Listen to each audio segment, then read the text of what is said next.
시온 찬양대의 귀한 찬양 감사합니다. 오늘도 2부 예배 참석하신 여러분께 주님의 평화가 함께하길 바랍니다. 독일의 신학자 가운데 디트리 본헤프라는 사람이 있었습니다. 그는 히틀러 정권을 붕괴시키기 위해 투쟁한 사람입니다. 한번 그가 이렇게 설교했습니다. 어느 미친 운전사가 차를 몰고 있습니다. 그는 달리면서 계속 교통사고를 일으킵니다. 당신이 그 자리에 있었고 만일 당신이 기독교인이라면 쫓아다니며 다친 사람을 치료해주고 기도만 해주겠습니까? 아니면 그 미친 운전사를 끌어내리겠습니까? 히틀러가 이런 예언적 설교를 하는 사람을 그대로 둘 리가 있겠습니까? 결국 보네프 목사는 투옥되어 핍박을 받다가 사형을 당했습니다. 그런데 장로의 신학대학교의 교수로 실천신학을 가르쳤던 정장복 박사가 엮은 말씀의 징검다리라는 책에 보면 보네프가 죽음 직전에 본 환상을 소개하고 있습니다. 이런 내용입니다. 하나님이 재판장이 되시고 히틀러가 심판대 앞에 섰습니다. 하나님께서 이렇게 선언하셨습니다. 너 히틀러는 그동안 많은 사람을 괴롭히고 무고한 피를 많이 흘리게 했으니 지옥에 가서 고통을 받아야 한다. 그때 히틀러가 이렇게 부르짖었습니다. 하나님, 저는 죽어서 이런 세계가 있는 줄을 알지 못했습니다. 만일 알았다면 저는 그러한 죄를 범하지 않았을 것입니다. 그런데 누구 하나 저에게 이런 것을 알려주지 않았고 또 전도한 사람도 없었습니다. 그때 보네프는 가슴을 치며 이렇게 회개했습니다. 주님, 저는 그 영혼을 불쌍히 여겨 전도할 생각은 미처 하지 못했습니다. 그를 끌어내리려고만 했지 전도하려는 생각은 하지 않았습니다. 이 이야기는 전도의 중요성을 깨우쳐 줍니다. 무엇보다 전도가 우선되어야 한다는 것을 우리에게 가르쳐 주는 것입니다. 이 점에서 우리 감리교회는 자긍심을 가질 수 있습니다. 감리교회를 시작한 존 웨슬리가 대단한 전도자였기 때문입니다. 웨슬리는 70세가 된 1773년 이후에는 마차를 타고 다녔습니다. 그러나 그 이전에는 대개 말을 타고 전도 여행을 다녔습니다. 기록에 따라 다소 차이가 있지만 매일 평균 100리를 여행하며 복음을 전파했습니다. 그런데 문제는 지금의 웨슬리 후예에게는 웨슬리와 같은 전도의 열정이 없다는 겁니다. 이유가 뭘까요? 그 이유는 크게 보면 세 가지입니다. 첫째는 복음으로 얻는 구원에 대해 확신하지 못하기 때문입니다. 베드로전서 1장 8절과 9절에 보면 구원받음에 대해 이렇게 말했습니다. 예수를 너희가 보지 못하였으나 사랑하는도다. 이제도 보지 못하나 믿고 말할 수 없는 영광스러운 즐거움으로 기뻐하니 믿음의 결국 곧 영혼의 구원을 받음이라. 예수 그리스도를 믿음으로 얻는 구원에 대한 증언입니다. 이 정언은 사도행전 4장 12절에 기록되어 있는 사도 베드로의 말과 연결됩니다. 성전 미문에 앉아 구걸하던 장애인을 하나님의 능력으로 일으킨 일 때문에 옥에 갇힌 베드로는 관리들과 장로들과 서기관들과 제사장들이 너희가 무슨 권세로 누구의 이름으로 이 일을 행하느냐고 물었을 때 예수라고 분명히 대답했습니다. 그리고 다른 이로서는 구원을 받을 수 없나니 천하 만민 중에 구원을 받을 만한 다른 이름을 우리에게 주신 일이 없음이라고 했습니다. 결국 베드로의 말을 통해 우리가 알 수 있는 것은 예수 그리스도를 통해 구원을 받는다는 것입니다. 이것은 요한복음 3장 16절에 기록된 예수님의 말씀인 하나님이 세상을 이처럼 사랑하사 독생자를 주셨으니 이는 그를 믿는 자마다 멸망하지 않고 영생을 얻게 하려 하심이라는 선언에 대한 증언입니다. 그러므로 모든 사람은 예수 그리스도로 말미암아 구원을 얻습니다. 이것은 진리입니다. 이 진리를 다른 사람에게 전하여 믿게 하는 것이 바로 전도입니다.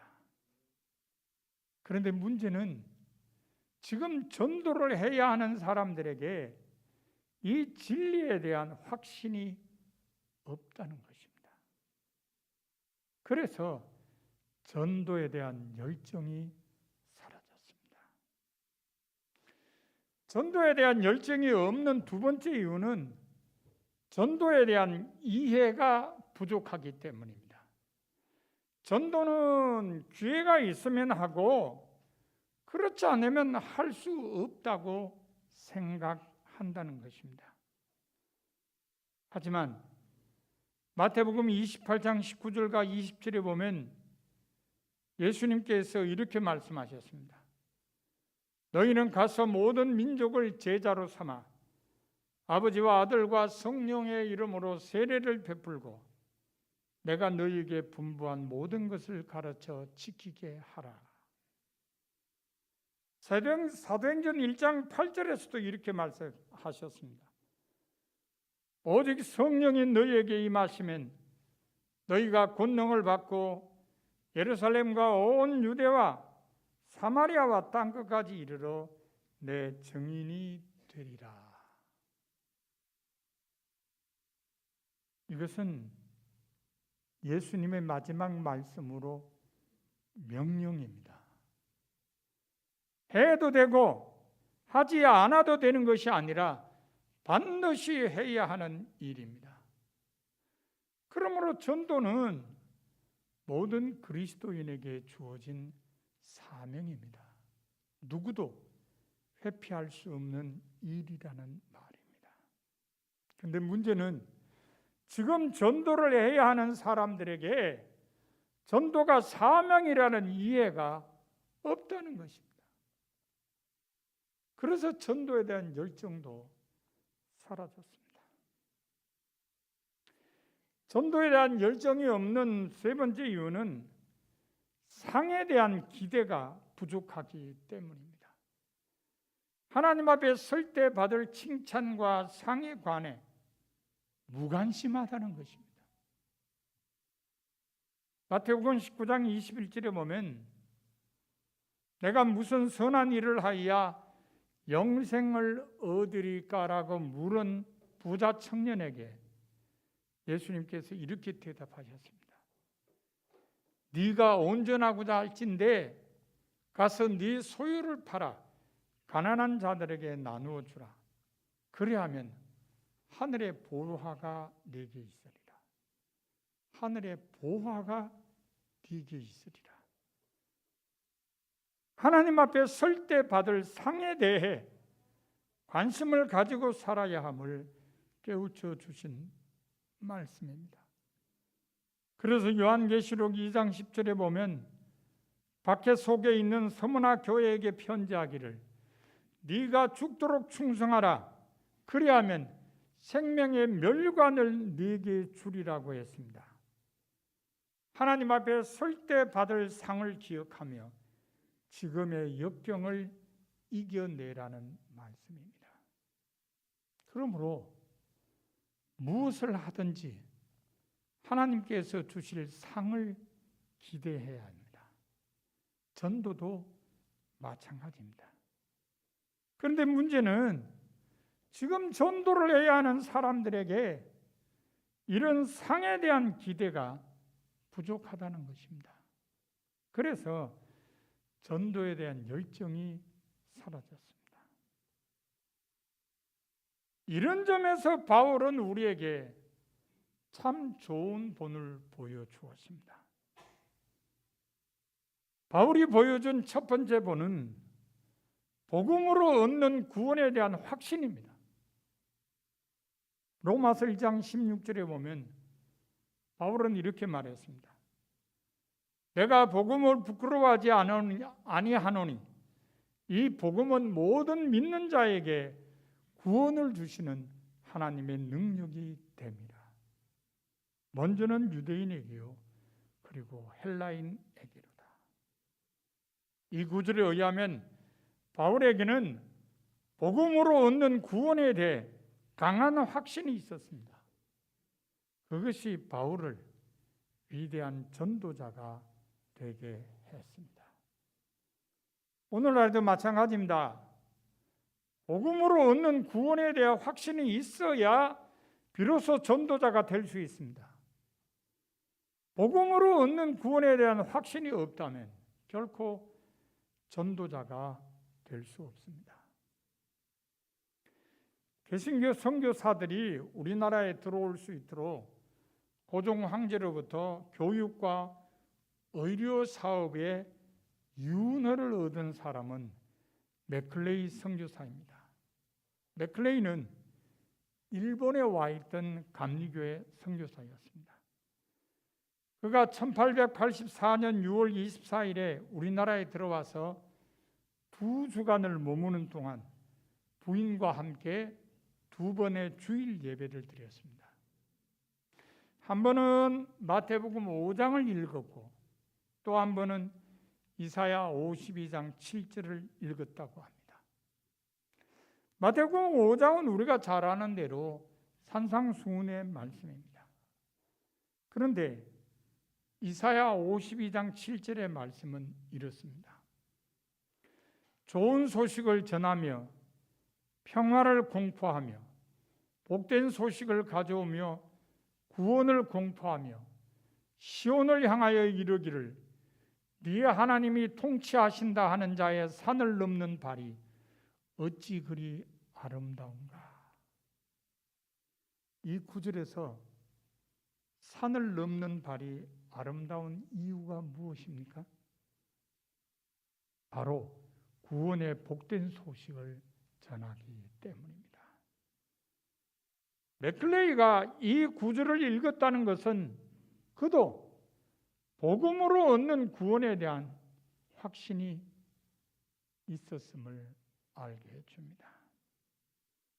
이러한 확신이 그로 우리나라의 선교의 문을 두드리게 했고 아펜젤리를 비롯한 선교사들이 우리나라에 들어올 수 있도록 유은혜를 얻게 한 것입니다.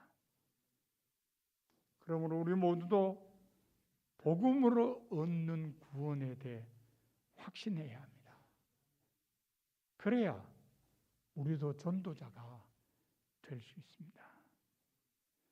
바울이 보여준 두 번째 본은 믿지 않는 사람들을 구원하려고 하는 간절함입니다. 로마서 9장 1절과 3절에 보면 바울은 이렇게 고백했습니다.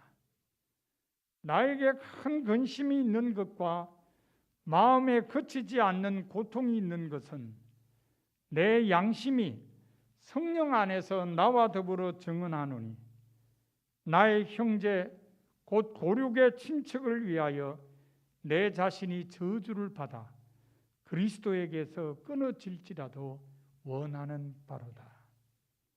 이 고백의 핵심은 자기 동족이 구원을 받을 수 있다면 자기는 저주를 받아서 그리스도에게서 끊어질지라도 달게 받겠다는 것입니다. 로마서 11장 13절과 14절에 보면 바울은 비슷한 고백을 다시 한번 했습니다. 이런 고백입니다. 내가 이방인의 사도인 만큼 내 직분을 영광스럽게 여기노니 이는 혹 내 고륙을 아무쪼록 시기하게 하여 그들 중에서 얼마를 구원하려 함이라.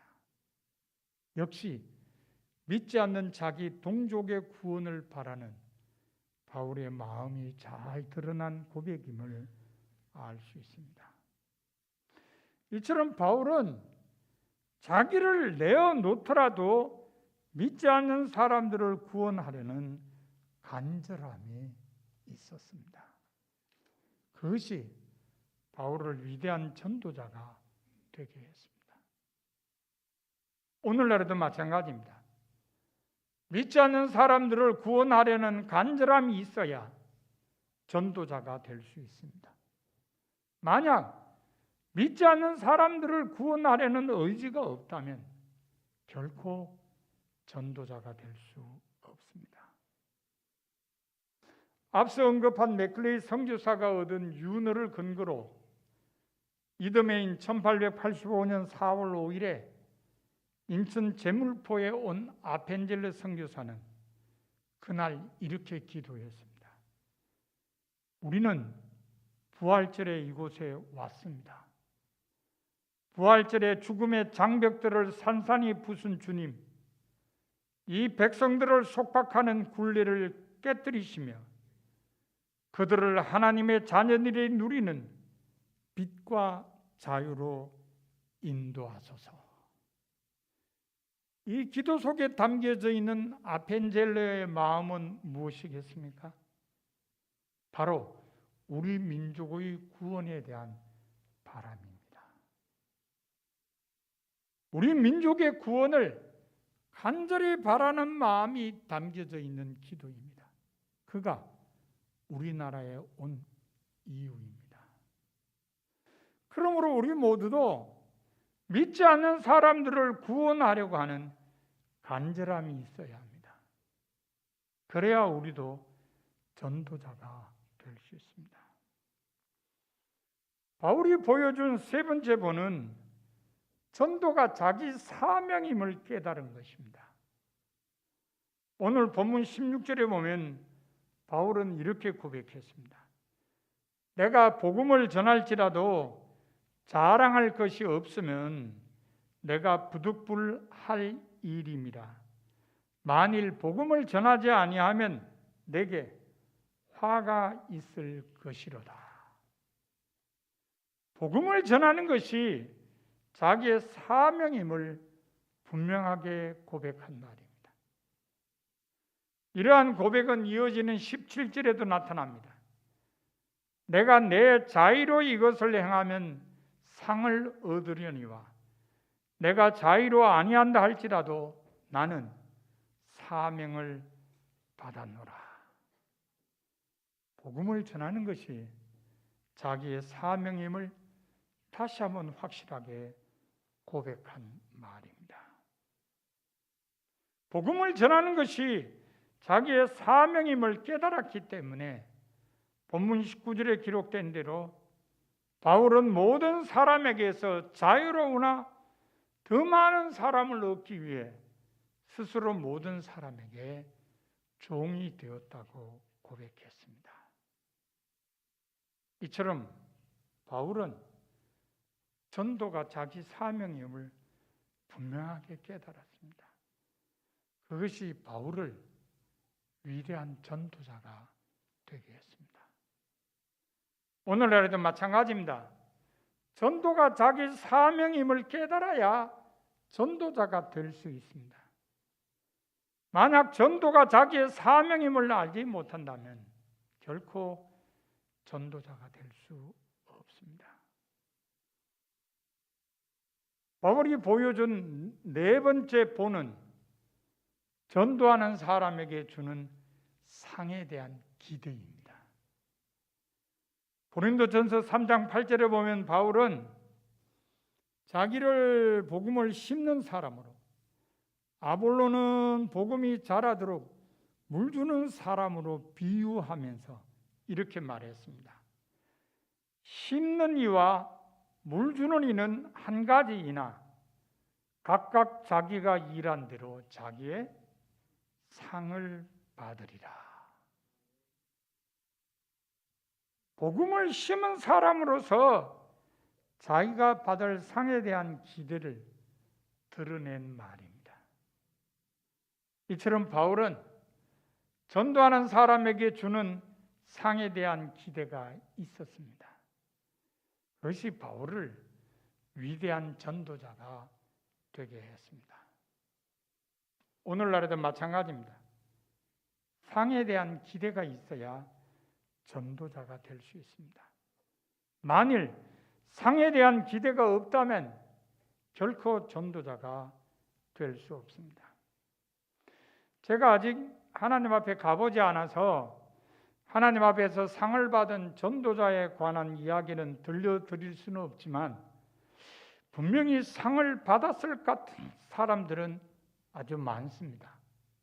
예를 들면 아프리카의 아버지 리빙스턴, 아프리카의 성자 슈바이처, 하와이 몰로카이 섬의 성자 다미엔, 인도 캘커타의 성녀 테레사 등은 분명히 전도자로서 하나님께 상을 받을 사람들이 분명합니다. 그러므로 우리도 상을 기대하며 열심히 전도해야 합니다. 그것이 전도자가 되는 길입니다.